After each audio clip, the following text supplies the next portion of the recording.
We're making fried spicy dill pickles. We're going to use that same dredge and wet mixture that we use for our bloomin' onion. Recipes in the description.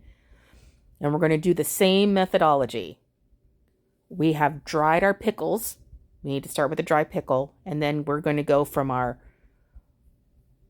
dry mixture to the wet mixture and back to the dry mixture. We want a crispy fried pickle. And we're going to fry them at 350 degrees in that hot oil until they are golden, lovely brown.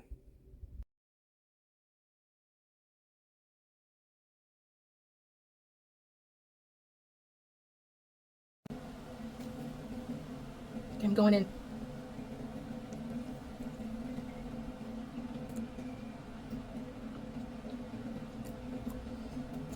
Everything I thought that flavor combination was going to be.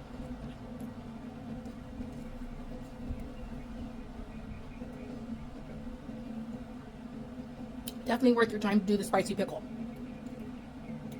Next level. Mwah.